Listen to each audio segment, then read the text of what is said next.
실거주자는 확실히 보호하고 갭투자 투기 꼼수는 원천 차단한다. 서민주거 안정과 부동산 시장 정상화를 선언한 과감한 세제 금융 개편안의 핵심 쟁점을 빠르게 짚어봅니다. 대출 받는 것보다 발언권 얻는 게 더 힘든 숫자 너무 많아요. 예, 부동산 경제연구소 김인만 대표고요. 뭐 여러 가지 의견도 많이 주셨는데 제가 궁금한 건 이제 두 가지입니다. 하나는 정부의 세제 개편안 방향이 다주택자 규제, 비거주 1주택자 규제, 또 초고가 주택 규제로 이제 세 가지로 저는 정리를 하고 싶습니다. 초고가 주택 정의는 뭐 의견이 분분한데 뭐 50억 이상이 될지 분분한데요. 초고가 주택 최근에 서울 집값 상승이 15억 이하 중저가 아파트들이 신혼부부들이 많이 사면서 이제 집값이 올라가는데 초고가 주택 보유세를 올리면 지금 서울 집값이 문제가 되는 영역이 안정이 될 것인가가 저는 좀 걱정이 되는 부분이고요. 두 번째는 비거주와 어떻게 걱정이 돼요? 다주택자들 효과가 있겠냐 과연 그 말인가? 그러니까 15억 이하가 안정이 돼야 되는데 15억 이하 구간은 보유세를 많이 올리기 힘든 구간인데 초고가 주택을 때리는데 15억 이하 아파트가 안정이 될까 그 연관 관계가 몇 년 안에 효과가 나올지 잘 모르겠고요. 비거주와 다주택자를 때리면 결국 그분들은 세입자를 때리게 되는데 지금 전세 월세 난인데 세입자들이 맞았을 때 그러면 정부는 다주택, 비거주 1주택자를 때렸을 때 전월세 시장 세입자 보호 대책이 지금 마련되고 있는지 제가 궁금하고요.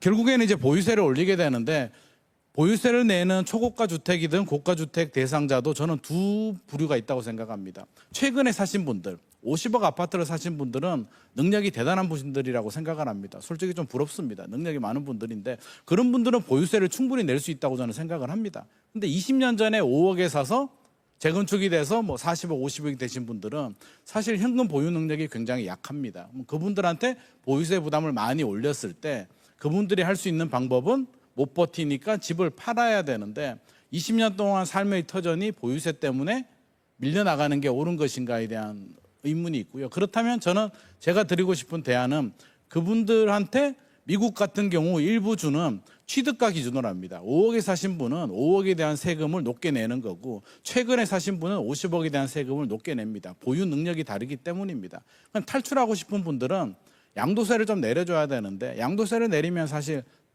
그 불로소득 논란이 있거든요. 그럼 무주택자들이 상실감이 큰데 제가 제안 드리고 싶은 건 조건부로 서울 집을 팔고 지방에 고향에 뭐 미분양 주택을 사면 양도세를 면제를 해주든지 집을 팔고 금융계좌나 국민연금에 넣고 내가 장기간 키핑하겠다는 분들 양도세 면제나 감면을 주는 방법 아니면 10년, 20년 동안 임대료를 안 올리는 분들한테 감면이나 뭐 면제 혜택을 주는 방법 다양한 조건부로 탈출구를 좀 만들어주면 좀 좋겠다는 말씀 드리고 싶습니다.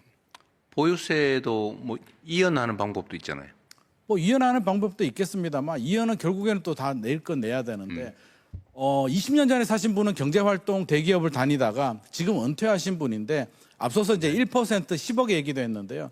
10억에 1%면 1,000만 원인데 1년에 보유세 1,000만 원 내기 쉽지 않거든요. 네, 알겠습니다. 이상입니다. 네, 우리나라의 이제 보유세 강화를 내리려면 강화도 아니죠. 사실은 통상적인 선진국 수준으로 좀 하려도 한 3배는 올려야 된단 말이에요. 최하. 지금 3배를 올리면은 아마 거의 뭐 폭동 비슷한 상황이 벌어지지 않겠어요? 그러니까 사실은 과거에 했어야 될 일이죠. 과거에 보유세를 정상화했더라면 이렇게까지 오르지 않았을 겁니다. 사실은. 근데 이미 너무 많이 올라 버렸어요. 근데 내려가긴 너무 어렵죠. 그러다 보니까 결국은 타협을 하게 되는데 지금이라도 저는 앞으로에 대한 대비는 해야 되지 않을까 하는 생각을 해요. 왜냐하면 이거 언젠간 터집니다. 어느 세대에 누가 당할지는 모르지만 대한민국에 엄청난 충격을 주겠죠. 사실 예약되고 있잖아요. 계속 커지고 있잖아요. 압력이. 그리고 점점점 그 시점에 가까이 가고 있어요. 물론 뭐 잘 지나갈 가능성도 뭐 없지는 않죠. 그러니까 터질 가능성이 훨씬 더 크죠. 터지면 치명적입니다. 그래서 이거를 저는 이제 좀 정치적 손해를 보더라도 대비는 해야 되겠다는 생각을 하긴 해요. 근데 그게 너무 과하게 책임지기는 좀 어려운데, 저는 이런 생각을 해봤습니다. 지금 종류가 다양하잖아요. 거주용 1주택, 거주용 아닌 1주택, 다주택, 또는 1주택에서도 초고가, 근데 초고가의 다주택, 또 비거주까지. 이제 이거 차등 요소가 많잖아요. 그래서 여기에 기준점을 하나 만들면 어떨까? 통상적인 그냥 1주택을 기준으로 적정하게 그 보유 부담을 설정하고 여기에 거주할 경우는 일단 감하고, 그러니까 비거주라고 가중하는 게 아니고 1주택에 대해서 기본을 정한 다음에 실거주 또 거주 용도일 경우에는 감해주고, 그게 또 예를 들면 서민용 또는 중산층용이라 그러면 좀 보호하는 측면에서 또 약간 감해주고, 이제 이렇게 좀 정리할 수 있을 것 같고, 또 지방 이런 데도 또 배려해주고, 지역적 요인을 고려하는 거죠. 그 다음에 이제 반대쪽, 그러니까 가중 요소죠. 감면 요소, 이제 가중 요소는 엄청 비싸다. 뭐 호화주택으로 분류되는 뭐 그런 거다. 아니면 다주택이다. 아예 그냥 진짜 명백한 투기용이다. 뭐 이런 경우도 가중 요소들인데 그것들을 좀 더하고 이렇게 해서 좀 단계적으로 차등을 두는 걸 지금 고민을 하고 있긴 합니다. 근데 그게 어느 정도가 적정할지는 사실 여러분들 의견을 좀 오늘 듣고 싶었는데, 여러분도 어느 정도가 적정하다는 얘기를 하기 진짜 어렵죠. 그런 얘기는 사실 좀 듣고 싶고요. 또 한 가지는 이거 하나 제가 의견도 좀 여쭤보고 싶어요. 전세 대출 얘기를 제가 아까도 잠깐 물어봤는데, 사실 대한민국의 주택 가격 중에서도 아파트 가격이 이 비정상적으로 폭등하게 된 경우가 여러 가지가 있죠. 예를 들어 부동산 전체적으로는 보유 부담이 너무 적어서 부동산 값이 많이 올랐던 거고, 그 중에서 그 아파트 가격이 많이 오르게 된 것은 뭐 편리한 것도 있지만 이제 보호 정책이 너무 과중해서 오른 것도 있어요. 근데 이 중에 또 하나의 요인이 뭐였냐면 소위 전세를 쉽게 해준다고, 서민들에게 지원을 해준다고 전세 대출을 거의 무제한으로 해줬던 겁니다. 이게 이제 왜냐하면 전세는 너무 쉬우니까 그럼 집값이 또 오르거든요.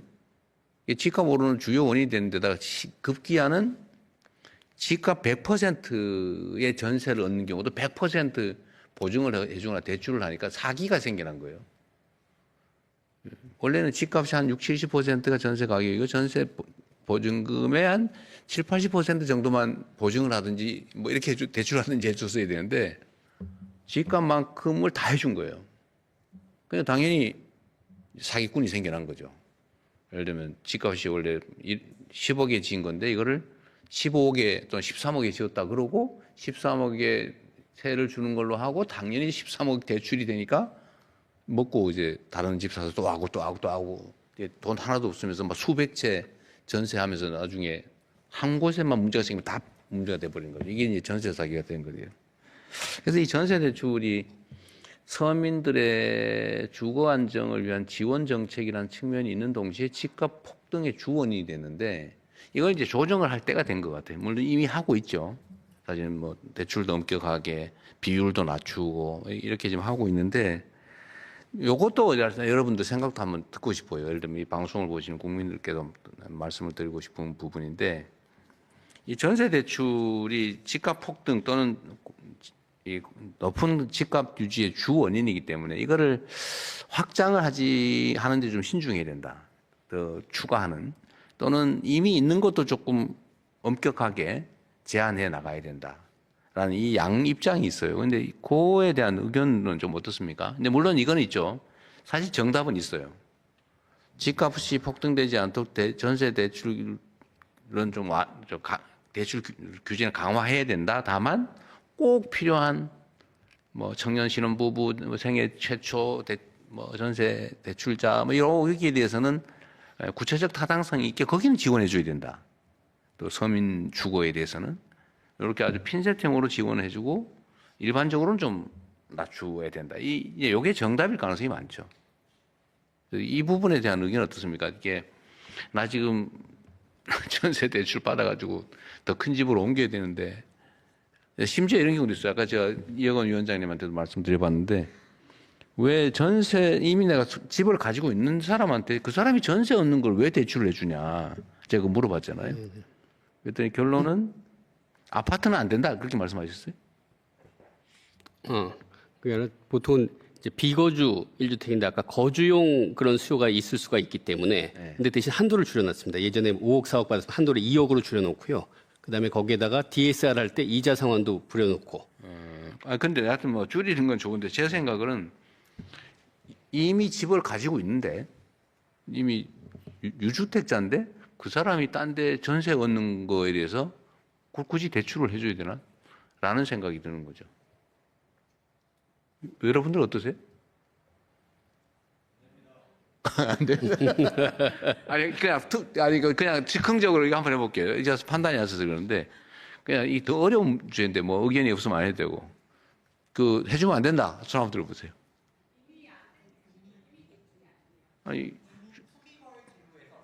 그러니까 안 되는데 그 외의 지역도 있잖아요. 예를 들면 투기 지역이라고 지정된 데 말고 뭐 일반 지역에 대출도 있을 수 있잖아요. 하여튼 낮아서 별로 의미 없어요. 필요 없다 그런 거예요.